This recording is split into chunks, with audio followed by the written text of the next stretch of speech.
Ya, terima kasih Mbak Alina. Selamat siang Bapak Ibu semuanya. Perkenalkan nama saya Ilham Basuki dari Komnet sebagai Technical Consultant untuk produk Snake ini. Pada kesempatan ini saya akan mendemokan produk Snake selanjutnya yaitu Snake IC dan Snake Cloud ya. Nah, seperti yang kita tahu, saat melakukan provisioning server sekarang menggunakan script file sudah jadi common practice ya. Developer bisa menuliskan konfigurasi script menggunakan Terraform, Kubernetes YAML, AWS CloudFormation atau Azure Resource Manager. Tapi seperti yang dibahas tadi, ada tantangan ketika developer membuat script tersebut. Salah satunya adalah misconfiguration. Nah, misconfig ini bisa menyebabkan isu security atau vulnerability, contohnya SSL lupa di-enable atau S3 yang tidak disecure-kan, atau bisa juga ada masalah privilege control. Nah, kali ini saya akan mendemokan bagaimana Snake dapat membantu pekerjaan dari teman-teman developer untuk membangun infrastruktur yang aman, bahkan sebelum kita masuk ke production environment ya. Oke, sama seperti produk Snake yang lainnya, kita bisa melakukan integrasi dengan GitHub atau SCM lainnya, dan melakukan scanning script, Terraform, Kubernetes YAML, dan lain-lain yang ada di repository kita. Nah, pada demo ini saya sudah menambahkan repo saya ke dalam repo saya di GitHub ke dalam Snake. Di sini terlihat status yang sudah configure ya. Nah, untuk pertama-tama saya akan menampilkan vulnerability dari Terraform file di repository yang sudah saya add. Kita bisa langsung ke project. Ini udah ada repositorinya, kemudian kita pilih projectnya yang Terraform Big Data TF ini. Nah, setelah kita buka projectnya, di bagian atas ada tertulis ya kapan file-nya di-created, kemudian ada snapshot taken. Ini merupakan informasi yang memberitahu kapan up-to-date snapshot diambil dari GitHub dan dites oleh Snake-nya. Kita juga bisa melakukan retouch now untuk melakukan tes manual dengan klik di sini ya. Lalu di bawahnya terdapat informasi ini siapa yang melakukan import project ini. Kemudian ada juga informasi project owner dan informasi-informasi lainnya. Lalu di sini juga ada total isunya, sama seperti produk yang sebelumnya ya. Dan juga ada opsi severity dan status untuk kita melakukan filternya. Yang di sebelah kanan ini juga ada isu card-nya. Di sini dapat terlihat ada simbol severity-nya, hal itu untuk high ya. Kemudian ada nama isunya dan di bawahnya ada role ID-nya. Nah, role ID nanti saya akan buka sebuah halaman Snake Security Rule yang menampilkan semua rule yang ada di Snake ya. Nah, di bawahnya lagi ada snippet. Nah, snippet ini merupakan akan menunjukkan bagian script yang dianggap sebagai vulnerable. Di sini terlihat lainnya nomor 9 untuk yang isu ini ya.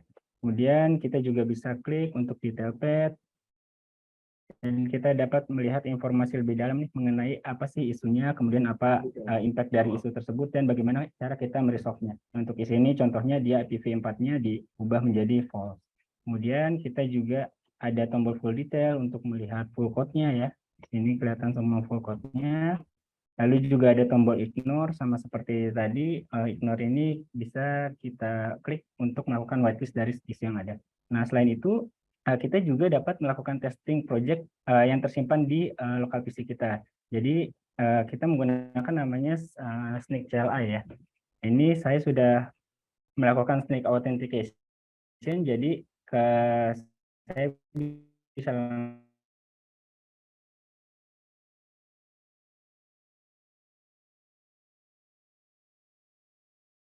langsung melakukan Snake IC test. Oke, kita tunggu dulu.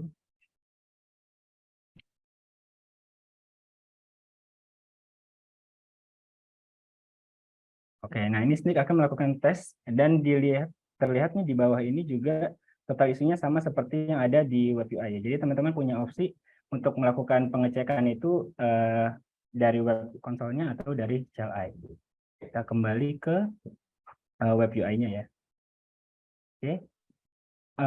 Selanjutnya saya akan coba memperbaiki salah satu vulnerability yang ada, yaitu SSL. Kita bisa cari di sini. Di sini isunya adalah SSL not enable on Cloud SQL instance. Isunya ada di line 14, record SSL-nya terkonfig false, lalu kita coba klik detail path, dan di sini kita bisa melakukan resolve-nya dengan mengubah record SSL-nya menjadi true. Saya sudah buka GitHub saya. Oke, ini saya langsung edit saja di GitHub-nya. Ini di line 14 ya. Saya ubah jadi true, kemudian kita langsung commit change. Oke. Setelah kita lakukan perbaikan ini, apa yang harus kita lakukan? Kita cukup refresh halamannya saja ya. Nah, kemudian nanti akan terlihat isunya sudah berkurang menjadi 12, dan kalau kita search di sini SSL, isunya sudah tidak ada ya. Jadi begitu cepatnya kita buat mengupdate status vulnerability yang ada di SNIC kita. Kemudian sebelum beralih ke SNIC Cloud, saya akan menampilkan yang portal yang tadi. Nah, ini adalah portal yang di mana kita bisa melihat semua security rule yang ada di SNIC ya, untuk IC dan SNIC Cloud. Nah, pada portal ini cover sebagian besar ekosistem cloud yang ada saat ini. Di sini terlihat ada AWS, Google, Azure, dan Kubernetes. Nah, jika kita klik salah satunya, kita bisa lihat, oke. Di sini ada list rule yang di-predefine oleh SNIC. Jadi, cara kerjanya adalah SNIC IC dan SNIC Cloud nanti akan membandingkan konfigurasi di IC script kita atau di cloud environment kita dengan predefined rule yang ada di sini. Keduanya itu memanfaatkan Unified Policy Engine dari SNIC yang secara konsisten akan melakukan validasi terhadap konfig IC dan cloud kita ya. Oke. Selanjutnya kita beralih ke produk selanjutnya, yaitu SNIC Cloud. Nah, SNIC Cloud ini dapat membantu developer untuk mendeteksi adanya misconfig ya pada cloud environment yang berpotensi menjadi vulnerability. Nah, saat ini SNIC Cloud juga sudah terintegrasi dengan SNIC IC. Nah, kita dapat mendeteksi miskonfigurasi yang muncul setelah environment infrastrukturnya kita deploy, baik di deploy menggunakan script IC atau via CLI atau web console ya kalau di AWS. Nah, SNIC Cloud juga melakukan continuous scanning, jadi SNIC akan terus-menerus membandingkan konfigurasi cloud kita dengan best practice yang tentunya selalu diperbarui. Oke. Lalu SNIC Cloud ini sudah support untuk AWS, Azure, dan GCP. Pada kesempatan ini saya akan mendemokan untuk SNIC Cloud yang AWS ya. Saya sudah melakukan integrasi juga dengan sebuah cloud environment. Jadi lalu sebagai catatan, jika Bapak Ibu sign up ke SNIC, di sini hanya muncul untuk akun enterprise ya untuk cloud ini, tidak untuk akun personal atau akun tim. Ini saya klik saja untuk menu cloud-nya. Nah, saat SNIC Cloud melakukan scan ke environment, SNIC melakukan tes pada konfigurasi infrastruktur yang berjalan seperti yang saya info sebelumnya ya. Nah, setiap misconfig cloud yang ditemukan akan dianggap sebagai isu. Ini ada list isunya. Nah, di sini ada list rule. Nah, rule ini adalah predefined rule di portal yang kita buka sebelumnya. Sama seperti SNIC IC, ya SNIC Cloud juga membandingkan apa yang berjalan di cloud environment kita dengan predefined rule yang tadi ya. Jika berbeda tentunya dianggap sebagai isu. Nah, tiap role ini juga punya severity, contohnya di sini ada M untuk medium, lalu juga ada C critical, H untuk high, dan L untuk low severity. Kemudian ada nama role-nya, lalu ada role ID-nya. Kemudian di paling kanan ini ada jumlah isunya ya. Nah, ketika kita buka salah satu role-nya di sini, contohnya VPC flow logging non-enable. Nah, di sini kita bisa melihat resource AWS mana saja yang memiliki isu terkait role ini. Nah, tiap resort juga punya informasi detail mengenai nama resortnya, environment-nya, environment kita, kemudian tag-nya jika ada, dan edge of isunya. Ini sudah berapa lama isu ini terdeteksi oleh SNIC. Nah, lalu selain itu, di atas kita sekarang posisinya group by role ya. Jadi ada opsi untuk group by resort juga. Jadi nanti SNIC akan melist resort-resort dari AWS yang mempunyai isu ya. Nah, di sini kita bisa klik salah satunya untuk melihat rule apa saja yang tidak sesuai dengan resort ini. Misalnya untuk yang AWS Network ACL, dia punya isu di 3 rule ini. Jadi ini rule sama dengan yang kita lihat sebelumnya di group by rule ya. Kita coba klik salah satunya. Nah, nanti di sini akan muncul cloud issue summary-nya. Di sini berisi info-info yang lebih detail terkait resortnya, environment-nya, dan apa yang bermasalah di rule ini ya. Lalu kita juga bisa melakukan filtering di sini. Nah, by default SNIC akan menampilkan yang statusnya open saja. Jika ada yang closed, nanti kita ada opsinya. Lalu di sini ada compliance standard ID. Mungkin ini penting ya untuk Bapak Ibu ya. Jadi contohnya kita cari PCI. Oke. Nah, nanti akan muncul rule-rule yang tidak sesuai dengan compliance standar tersebut. Jadi sehingga kita bisa melakukan perbaikan sesuai dengan standar compliance yang ada ya. Nah, selanjutnya bagaimana cara kita resolving isu yang ada di SNIC Cloud. Nah, Bapak Ibu bisa dapat melakukan fixing di konsol cloud AWS-nya, atau bisa juga dengan memperbaiki script IC-nya lalu melakukan deploy ulang. Nah, nanti si cloud akan melakukan scan environment setiap 24 jam. Jadi setelah kita resolve salah satu isunya, nanti kita bisa menunggu untuk period scanning-nya.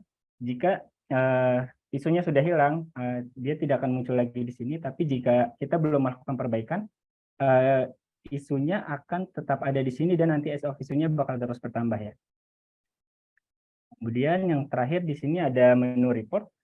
Di sini kita bisa melihat yang summary isu dari semua project yang kita integrate ke SNIC kita.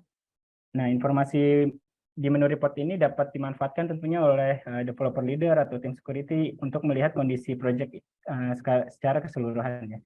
Nah, berikut ini halaman resource-nya, kita bisa melihat jumlah total isunya, unique vulnerability, dan di sini ada isu by severity ya. Jadi ada baik severity critical, high, medium, dan low, ini ada 27. Kita juga bisa ubah isu by-nya, ada pilihan lain yaitu berdasarkan product name. Nah, kita bisa melihat secara high level nih untuk code ini ada berapa isu, kontainer, kemudian IC, dan open source juga ada berapa. Lalu isu by yang terakhir yaitu by type. Nanti akan terlihat total isunya yang masuk sebagai vulnerability ada berapa. Di sini karena saya demo IC, jadi bakal ada isu yang misconfiguration ya. Di sini ada 42, juga bisa ada isu license. Kemudian di bawah ini bisa dilihat ada namanya isu detail table. Kita bisa melihat semua isu yang ada di sini.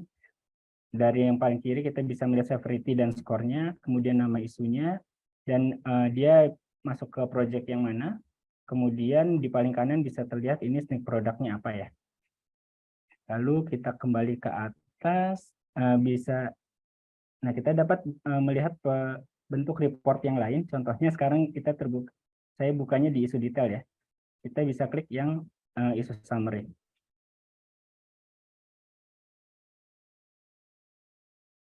Nah, di sini akan terlihat summary dari semua isu yang ada, yaitu total open, total new, total resolve, dan mean time to resolve-nya berapa ya, berapa hari. Kemudian di bawahnya, di sini ada exposure window. Nah, exposure window ini akan memberikan gambaran ada berapa isu di tiap rentang waktunya ya. Jadi warna biru ini untuk isu yang age-nya atau umurnya kurang dari 15 hari terdeteksi di SNIC-nya. Kemudian hijau ini 15 sampai 30 hari, dan jika ada yang warna oranye di sini, itu berarti isunya sudah lebih dari 30 hari.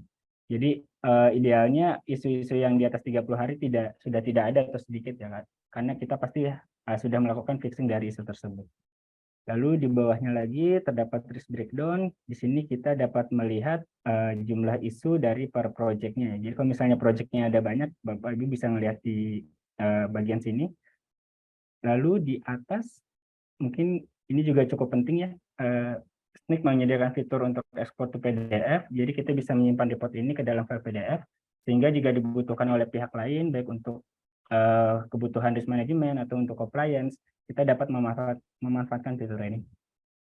Oke, demikian demo saya untuk SNIC IC dan Cloud, di mana dengan dua produk tersebut, developer tentunya dapat terbantu untuk mengamankan proses build script config IC seperti Terraform, Kubernetes YAML, dan lain-lain, serta mengamankan environment code yang sudah kita deploy ya, baik menggunakan IC maupun manual lewat CLI atau web console. Nah, setelah aplikasi berjalan di production, SNIC juga terus melakukan continuous scanning pada config script dan code environment kita. Jadi infrastruktur dan code environment kita tuh terus termonitor.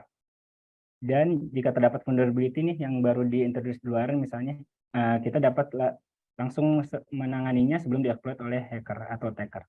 Selain itu, di menu ini, di report, kita dapat monitor jumlah isu pada repository dan resource yang terhubung ke akun SNIC kita. Dan kita juga dapat memantau jumlah isu yang muncul ya, secara summary tadi atau maupun secara detail ya. Oke, demikian demo untuk SNIC IC dan Cloud dan report dari saya. Terima kasih semuanya. Saya kembalikan ke Mbak Alina.